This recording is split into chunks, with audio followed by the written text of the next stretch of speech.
Yeah, hold on. I want to bring 4 awesome Canadian gals up on the stage. I feel Canada represent at Fantastic Fest. I'm so thrilled. Let's bring them all up. We got Jen Sylvia Soska, Tristan Risk, and Katie Isabelle. Get up here. Let's give them a warm hand.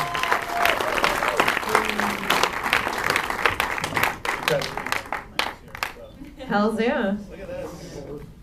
I'm a very lucky man right now to be moderating a Q&A. Each and every one of you, please tell me in 500 words or less how you... I don't think so. Okay. I don't think so. Can do 500 words. Well, here. Take this mic here. You broke it. Oh, it's okay. I got some sound training. I can put this back. A little bit. All right. Ta-da! This movie was crazy, coming from two really cool minds. Tell me how this all started. I want to know like the process of how it all began, and then from script to screen, and how Katie and Tristan became involved. We have 3. We're just gonna stay here all night, if that's okay. We'll piss off the draft house, but Yay! Let's do it. Well, I had found out about body modification years and years ago before I even got into filmmaking, when I was still an actress, and it scared the shit out of me when I initially heard about it. And then when I started learning about it, I became so fascinated, and it didn't scare me anymore. I realized what these people were and what their fascination was. And my first film with my twin sister was a film called Dead Hooker in a Trunk. You might have heard of it. Oh, thank you so much. I've seen that movie. Anyone here? I did. Hands up. Oh shit! Oh, thank you so much. Thank you. Its American premiere was in Texas, so it was amazing that it was also premiered in Texas. But it was very inspired by Tarantino and Rodriguez's Grindhouse, and after we finished it, we sent it to all the directors involved. So of course, Rodriguez, Tarantino, Edgar Wright, Jason Eisner, and Eli Roth. And 2 days after we contacted Mr. Roth, he got back to us on MySpace after seeing the trailer and said, yeah, that looks pretty fucking cool. Send me the full screener. He was so nice, in fact, that I was like, there's no fucking way Eli Roth on fucking MySpace wants to see it. And we're like, oh yeah, do I send it to your agent at CAA? And he's like, yeah, send it to so-and-so at CAA. And I was like, oh, of course, Mr. Roth. So despite how busy Eli is, obviously, he was kind enough to become a mentor for the 2 of us. And we respected that by when he asked us if we had any other scripts. We lied to the man and said, oh my God, Eli, I have so many other scripts. I've got this one and this one and this one about a medical student. And the one about the medical student was the one he was most interested in. Thank God, after a list of fucking half-baked ideas. I don't even remember, but one day, as a joke to myself, I'm going to look up that email to see what the other films were. So I told him, oh my gosh, I would be so embarrassed if there's any spelling mistakes on that, Eli. So give me just a couple of weeks to, fancy it up, and I'll send it over to you. And I look over at Jen, and I'm like, holy fuck, we need to send a script to Eli Roth in 2 weeks. It needs to be really fucking good. So we did write it in 2 weeks, and at the time, because we were in the process of selling Dead Hooker in a Trunk, we were very poor.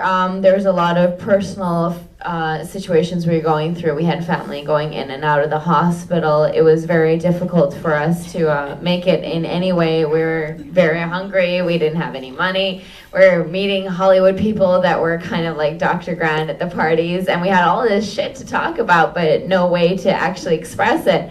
And because of his suggestion, we took all of those feelings and situations we were going through, and we put it in the script. Then all of a sudden we had all these uncontrollable situations, and now we're finally in control of it. And it was very therapeutic. And the cool thing about body modification, and we had some wonderful people actually from the scene, like Russ Fox and Elwood Reed from the Church of Body Modification, come on to legitimize what we had mixed with the prosthetics. And we tried to make it very honest, because when you first hear about body modification, you think something like shock jock, like, oh my God, these people must be so fucked up. But these are very self-aware people. So it was a real honor to represent them in this film.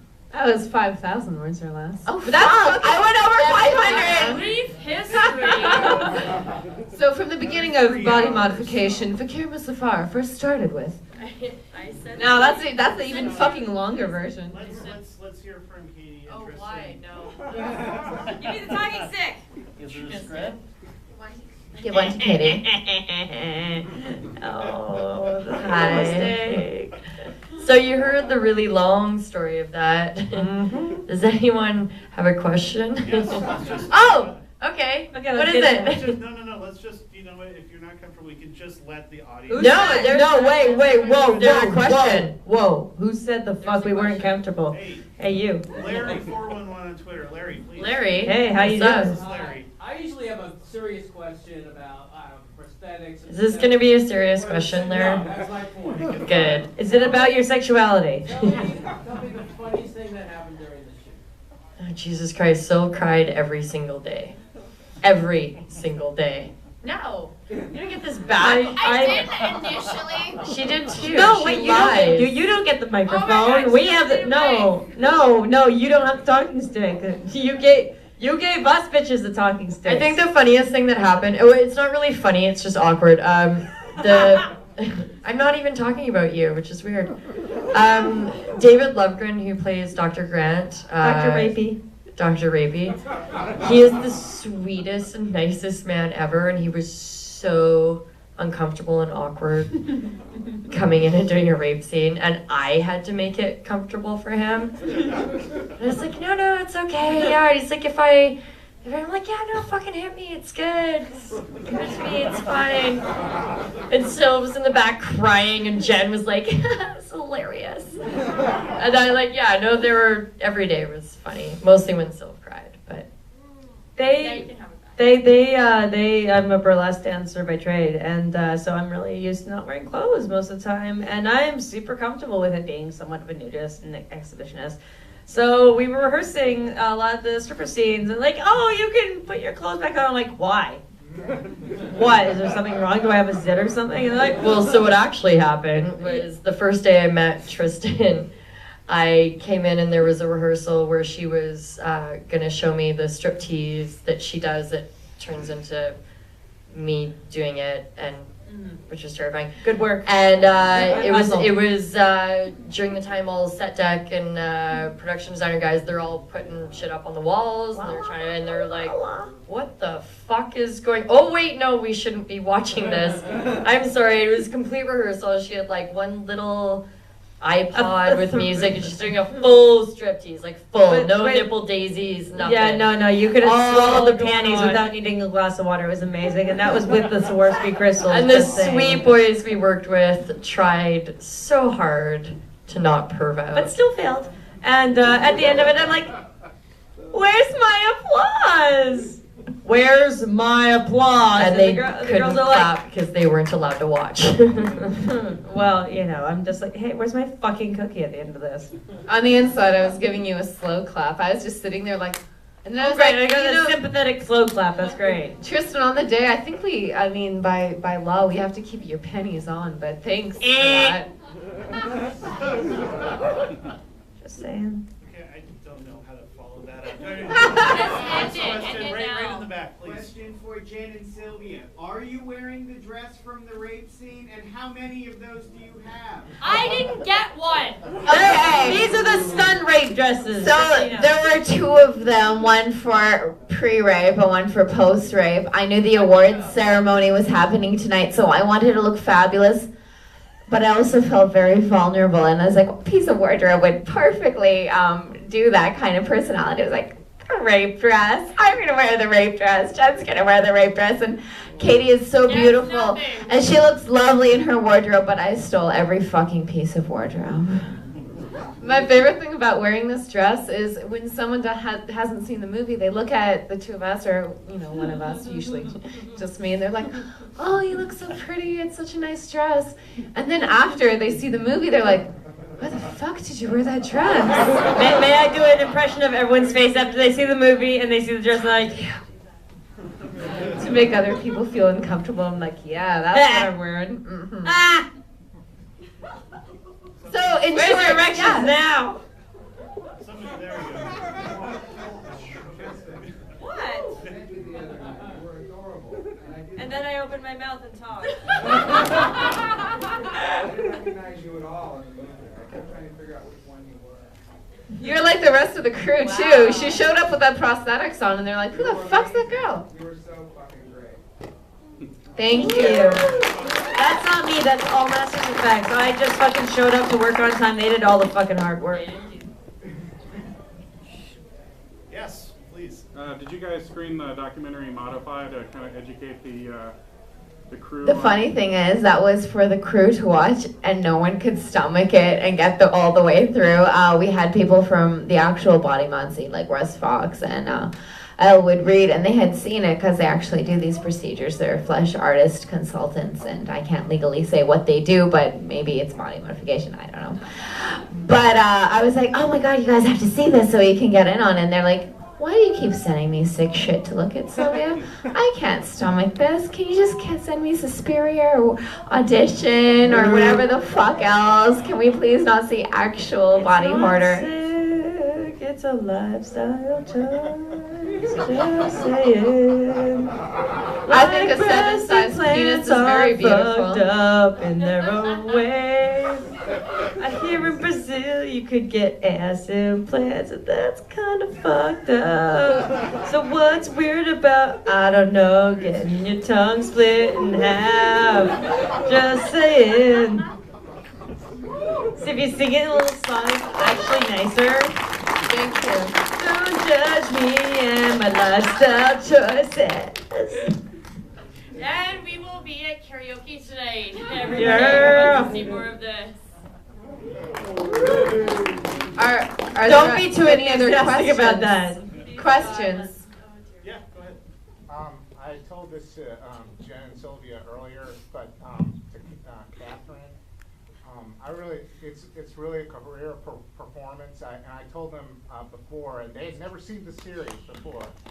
They had not seen Breaking Bad, Bryan Cranston's performance in the 5 years, and I really think that's up that level. I mean,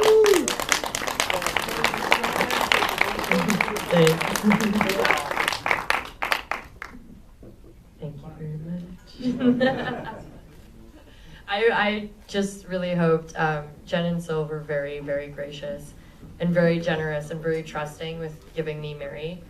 And by that, I fully mean that, like, Sylv is Mary, and she has this whole character, and to give it to somebody and trust Mary with anybody is a huge fucking deal to her. And when I got it, I was terrified.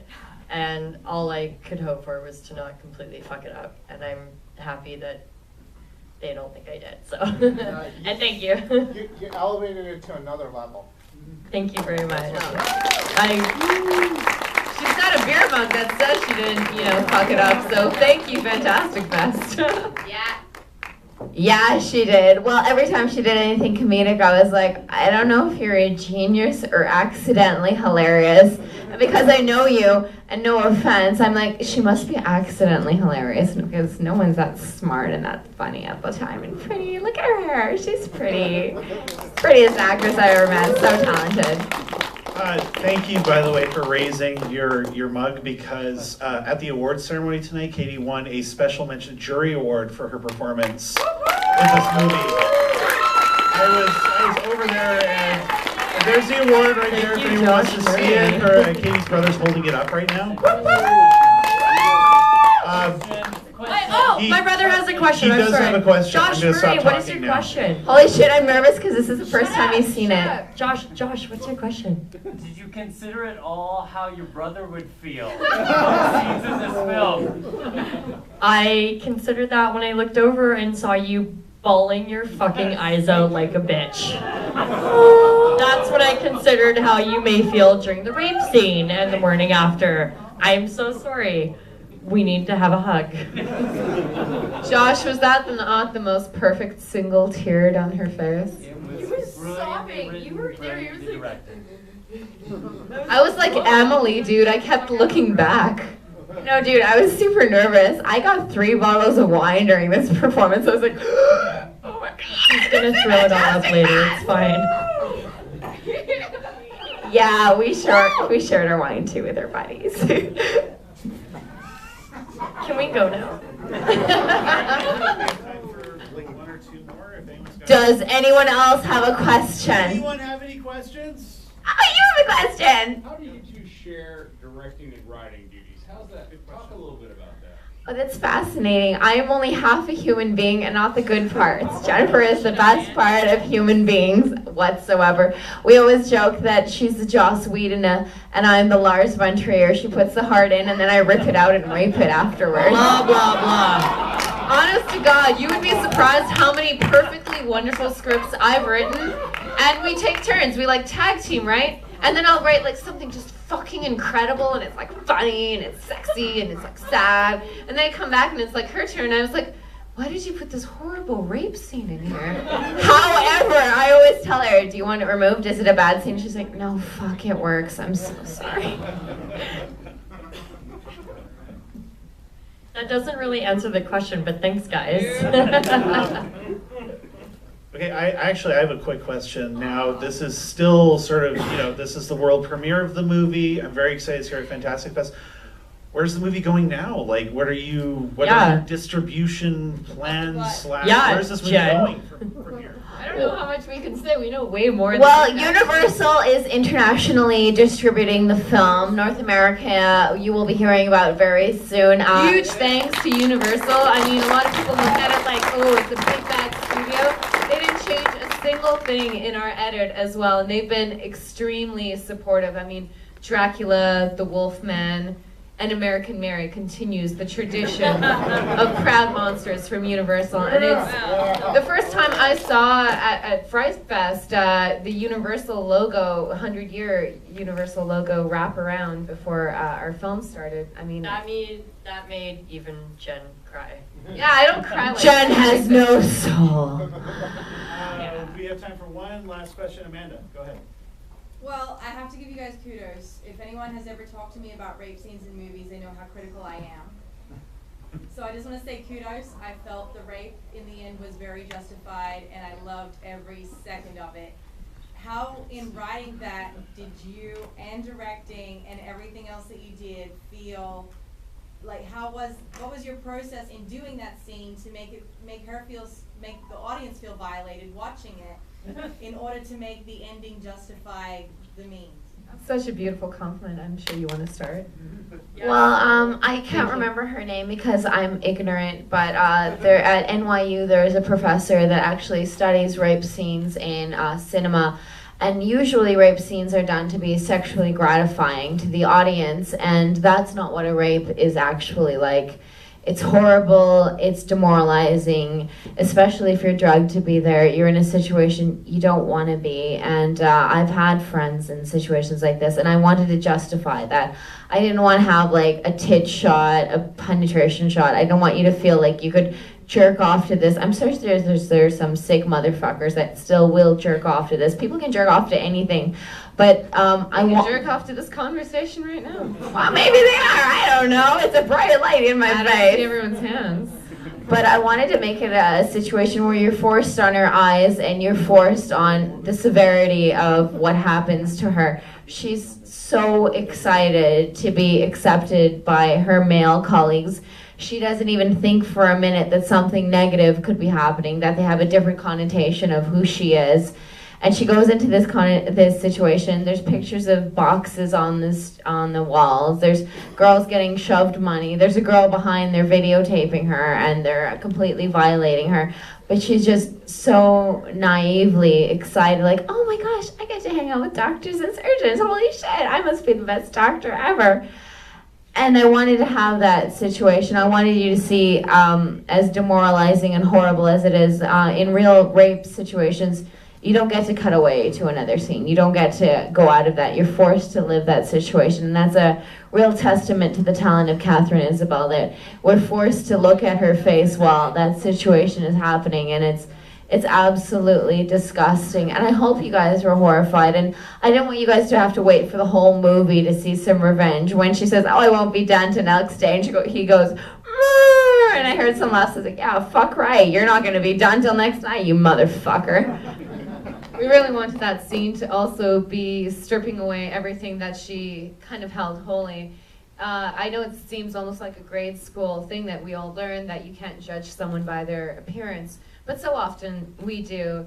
And in that one situation, she very instantly learns that everything she held high on a pedestal, like these surgeons, Dr. Grant, everything is just, it's not what she thought it was. And, you know, in the film, the people in the body mod community are actually a lot more normal and sane and, you know, open and honest than a lot of the people that look very vanilla and, you know, stereotypically normal. So it was very important in that scene for it to just be an absolute destruction of who she was. And, you know, she started kind of fucked up to begin with, but that was pretty much it for her. Fuck that guy. Yeah, seriously, if anyone ever did that to me, and even less than that, I would hang them in the story Shut up, stalker. we'll find out about the story No, stalker. don't tell the cops, you guys. We're all friends right now. Besties. Besties? Well, I really think we're out of time. It is 2 in.the morning, and I know these girls want to do karaoke, so we should probably let them go. But Jen, Sylvia, Tristan, and Katherine, thank you for coming to Austin. I'd love having you here. Tell your friends about the movie. I think it's the last screening, but still, you know, it's an indie movie. Let's get it seen. Tweet, Facebook status. There's Twitter and Facebook, so if you want to get in touch with Jen and Sylvia, please do. Thanks. Tristan _twins, and Thank oh my you God, everyone check out for our coming. fights. Have a great night. Woo!